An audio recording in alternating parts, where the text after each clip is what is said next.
Olunaku olwaleero nkuleetedde biki ebifuula Brisher Kash okubeera namba emu ku TikTok wane Uganda. Kyanjawulo ki ekiri mu content we? Eyakimbuuzizza nawe abadde ayagala okukimanya tuula kalira mbikutuuseko. Bampita Viki era nga nsinzira ku Viki exclusive buterevu nnyo ne Wonderboy UG.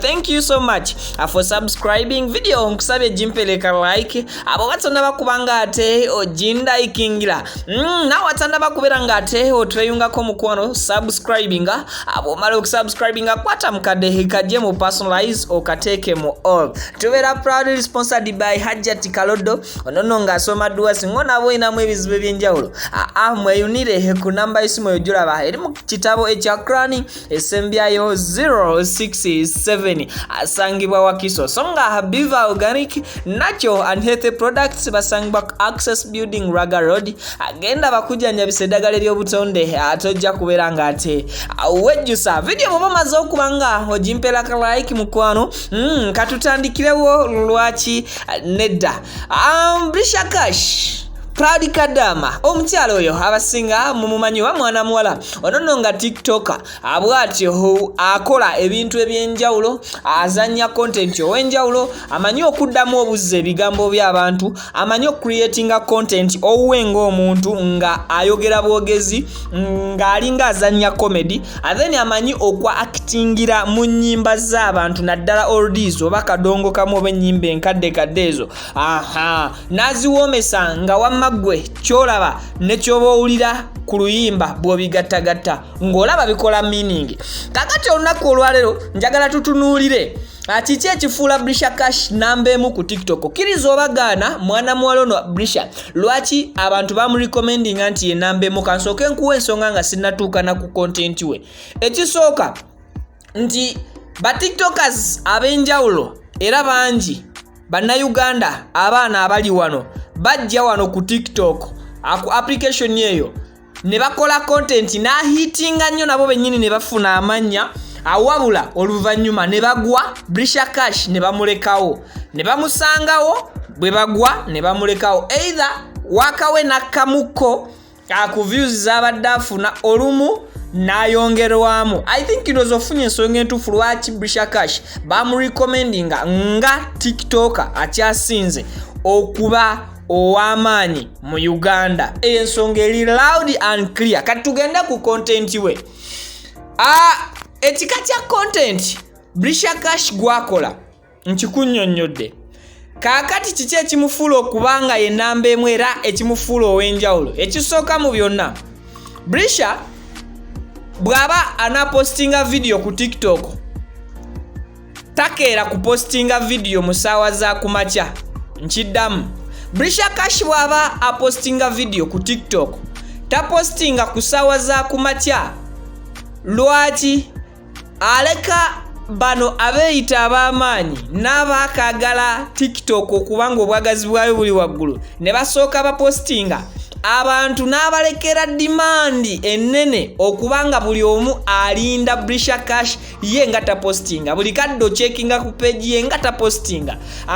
Buli bwowulira ka notification olowooza Brisher kwegamba asooka na creatingawo a pressure oba demand eyo ey'okuba nti asooka n'awa gap ba TikTokers abalala bonna ne bapostinga era yagenda okupostinga video atandikira mu ssaawa 7 oluusi ssaawa 8 n'atandika okuta video ze. Ekyenjawulo ekirala ekiri ku Brisher Kash bw'amala okuta videos ze ata video 3 omulundi gumu.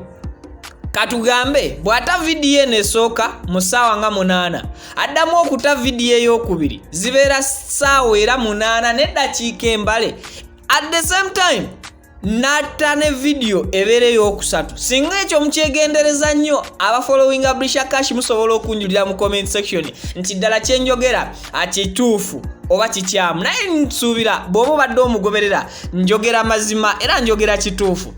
Ekyokubiri, Brisher Kash ekimufuula ow'enjawulo ne content we ekimwagazisa ennyo abantu kintu kiri bwe kiti.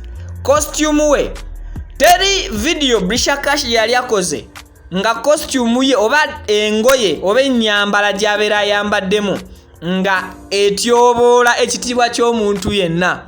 Mumpulira bulungi banywanyi, nina we nnimbye bw'obanga ozze ng'omugoberera. Bwe mba sirimbye mu comment section ngamba nti Vicky bwino gw'oleese ye mutuufu. Ekyokubeera nti costume gwakozesa tatyoboola, taviolatinga, ate era teyeesitazza eri omuntu yenna. Ekyo kireetera okubeera nga videos ze 3 zaateekayo mu lunaku lwabeera apostinze, cause mulimu ennaku ezimu zaayosa. Abantu bamulaba nga tebeesosoddeemu myaka, era bw'oneetegereza bagiyita batya maama envudde mu mutwe. Nja kubibajjukiza wenna abijjukira. Bw'onaakebera ku account ya Brisher Kash n'olaba myaka ki egisinga okulaba content, ojja kwetegereza oba ojja genda okukizuula ng'okutandikira ku myaka gyonna egikkirizibwa okubeera ku TikTok giraba content wa Brisher. Ekirala nga tuvudde ku costume, the way how Brisher Kash ja actinga mu videos ze kumala okubeera contented na kiki kyakuwadde mu video nkiddemu oba nkikyuseemu. Engeri Brisher Kash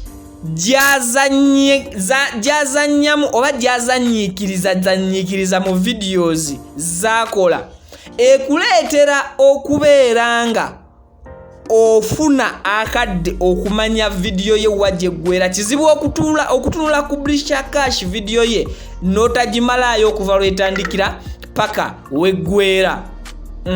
Clarification eteredde? Mwebale nnyo okungoberera. Video giweka like ekyo tokyerabira. Ekirala oba ensonga endala, Brisher Kash emufuula ow'amaanyi oba ow'enjawulo ku TikTok. Ojja genda okwesanga nga bwe nkugambye nti y'omu ku bakyasinze following. Abantu ba TikTokers abasinga mu bamanyi ba ntalo, ku bantu 100 abavaayo ne bavuma Brisher Kash, ariplayinga 3 nkugambye okukikunyonnyola obulungi 100% Brisher Kash ariplayingako 3%. It means nti ababadde bagenda okumwataakinga 97 bonna tabawabudde ne basigala nga bamwogerako okumala ennaku n'ennaku naye nga taba replyinga, of which ne beezikiza bokka. Ensonga endala, Brisher Kash ono y'omu ekimufuula okubeera nti wanjawulo, ali unique, yengeri gye yasalawo okweyisa mu bulamu bwe nti tosobola kumanya Brisher Kash oba alina ssente oba talina ssente. Ekyenjawulo ku ba TikTokers be tulaba wano, bw'abaamu n'akasimbi akiraga mu videos ze, bw'aba talinaamu kasimbi era via his or her music, I mean her video, okiraba nti kati mwavu. Brisher Kash yasooka kweka mbeera ze za buntu ezikwatagana ku bulamu bwe, siba si